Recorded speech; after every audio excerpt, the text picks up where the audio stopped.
Ted Cruz made the horrible decision to bring his gigantic load of horse feces to national TV. Now, it's one thing if he does a non-filibuster filibuster just to hear himself talk with nobody in the room, and he's unchallenged, right? Or, you know, he allows people to challenge him for little sound bites of 2.5 minutes. But no, if you go on national TV and you're set in a forum where you get equal time, both sides, you're going to get run the fuck over, you snarky bastard. That is exactly what happened. Van Jones is going to put a whooping on him. And also, I believe it's Senator Whitehouse. Let's watch. One of the new developments is you talked about what's popular, what's not popular. One thing that's incredibly unpopular right now is the Republican Party under your leadership. You came to this town within a year. You've become the most prominent Republican in this town, and we now have polling data that shows Republican Party less popular than it's ever been in the history of the party, which is shocking. I wonder if you now, and this is, you know, we're all friends here, we can talk. Do you feel like you owe your party an apology? Listen, you had people who believed in you. They believed that you were going to somehow be able to defund Obamacare. They believed that this strategy of shutdown might have a chance. They followed you into a ditch, and now there's obviously no chance that Obamacare is going to be defunded, and we're on the brink of a horrific default. Do you think that in the reflection of your own heart, you might say, you know what, I'm a new kid here, I think I owe you guys an apology? You know, Van, I know you desperately want to change the topic from Obamacare. And it is striking that... hold on, let me answer your question. From the default, the destruction of the world economy? Van, let me answer, answer your question. Listen, Democrats in this town do not want to discuss Obamacare. Why? Because it isn't working. We saw this week President Obama's approval ratings are at 37%, the lowest it has ever been. The Wall Street Journal poll just came out. And Democrats have the lowest support among the middle class they've had in 40 years of polling. Why is it? And why is it? And it's for two reasons.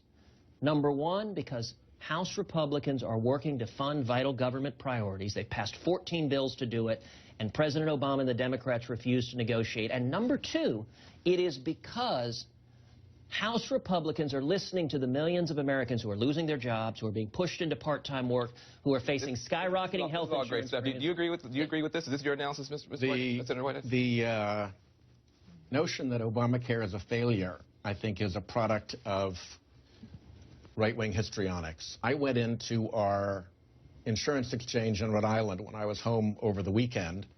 There was a family at the front desk. They had been in earlier to get waited on and to get served, and they were so happy with the way they were treated that they were now coming back. They brought in 2 big tubs of Dunkin' Donuts coffee and stacks of donuts for everybody. The report from Christy Ferguson, who's running it, is that people are hugging their employees when they find out what the options are. The idea that CMS, that's a pretty anecdotal story, CMS has adjusted the long-term 2010 to 2020 costs for Medicare and Medicaid down by $1.2 trillion from the 2010 estimates to 2013. You got to believe that Obamacare has something to do with those huge savings. The Republican Party decided that Obamacare was going to be a failure early on, before Obamacare was even decided. It was a political choice to pull all support for anything that this president wanted to do. Now they have to live, so they have to maintain that storyline. But I have to tell you, Senator Cruz, I don't see it at home. I don't believe it.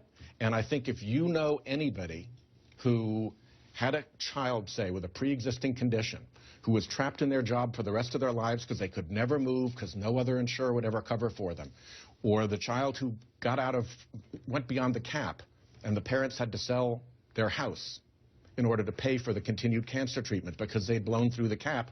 Those are situations that needed attention, and Obamacare has fixed them.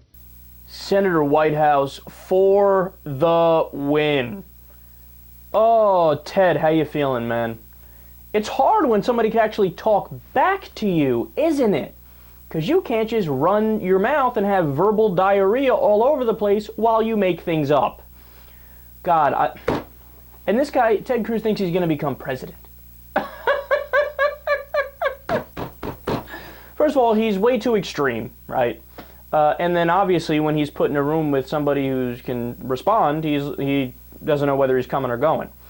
I love how Van Jones asks him a specific question, and then he goes, these Democrats, they don't want to focus on Obamacare. But he just asked you a question about the government shutdown and about the record unpopularity of the Republican Party. Why don't you want to answer that question directly?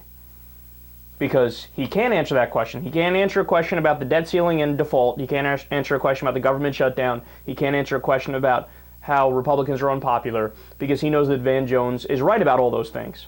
And this is the oldest trick in the book. Whenever somebody calls you out on something that you don't have an answer to, you change the topic to an area where you have a strength, and then you pound away. But see, the thing that's extra stupid about people like Ted Cruz is that in an area where they think that they, have the upper hand and where they're popular, they're wrong about that too. It's like, let's not talk about our record unpopularity and defaulting on our debt. Let's talk about Obamacare and what a massive disaster that's been. Oh, wait, what? It's been a massive success, and Senator Whitehouse is about to school my ass. Yeah, that's right, son.